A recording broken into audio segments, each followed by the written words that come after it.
My name's David Moss, and I'd like to talk about a little secret that is seriously impeding our domestic violence policy. The secret is that women are equally likely as men to initiate domestic violence. Don't just take my word for it, though. There are 200 or so scholarly investigations here that demonstrate that women are physically aggressive or more aggressive than men in their relationships with their spouses or male partners. And the sample size exceeds 371,600. I'll just flick through them there just to let you know they're all actually there. And what have we got here?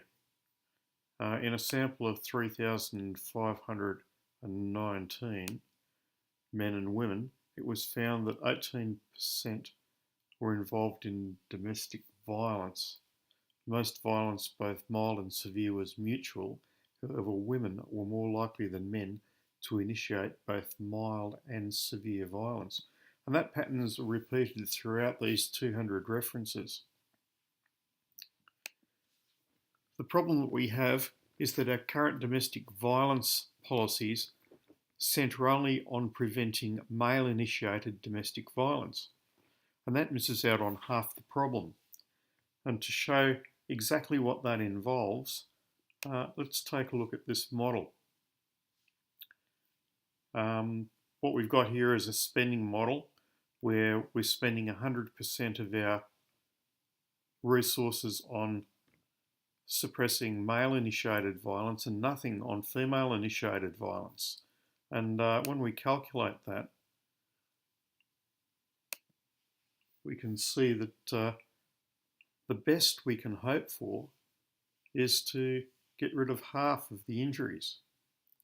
Total injuries there are only about half of what they start off as, regardless of how much we spend.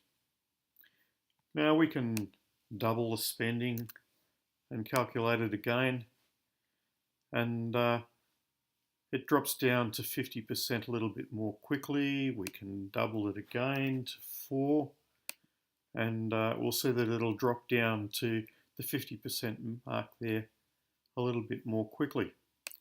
But we'll go back to 1 million. And we'll see what happens if we increase the spending on female-initiated domestic violence by 5%. We'll see that that drops the spending on male-initiated domestic violence by 5%. So we'll calculate that.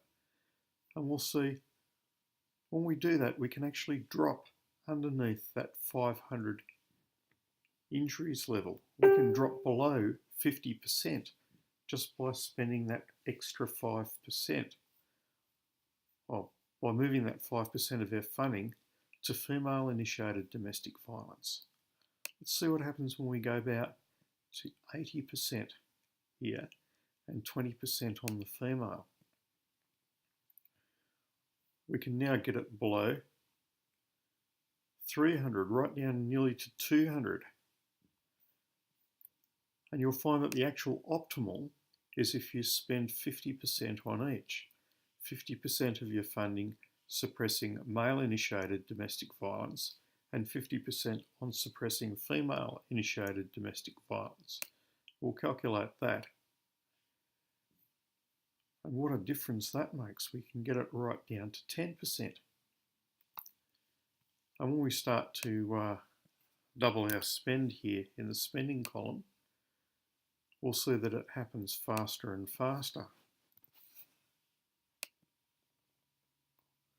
Look at that, we can get it almost down to 0.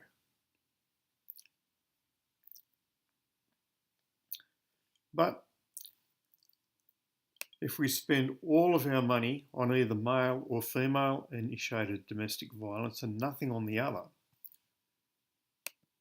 we're back to only 50%. It doesn't matter whether we spend it on the female initiated domestic violence or the male initiated domestic violence.